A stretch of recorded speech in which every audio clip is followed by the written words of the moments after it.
देखो गतकाली रात किसी दुर्बृत्त आमर कांग्रेस भवन उपर लगी पोस्टरटी जो थी कि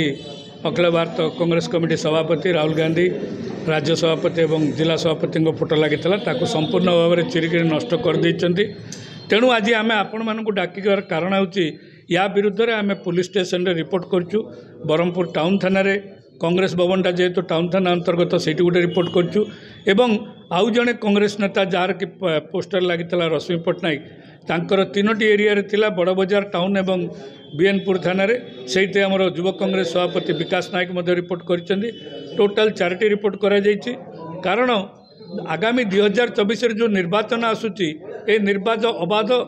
एवं निरपेक्ष निर्वाचन हवा दरकार जदि दुर्बृत्त माने वर्तमान ठार गोटे जातीय दलर ऑफिस उपर छिड़े माने भितर ऊपर चढ़ी ए जो प्रकार हीन कार्य करचंती तार प्रतिवाद रे आमे आज प्रेस माध्यम रे समस्त जनसाधारण को जणाई देवा पई चाहूँ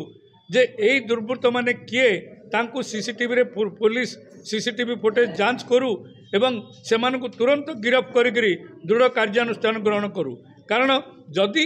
आज ये अवस्था है काली निर्वाचन में लोकंर धन जीवन सुरक्षित नुह कांग्रेस दल यार दृढ़ प्रतिवाद करुच्ची एवं आगामी दिन में गुंडाराज एवं ये जो प्रकार धमक चमक चली या विरुद्ध में स्वर उत्तोलन करूँ एवं लोक सचेतन करेबू।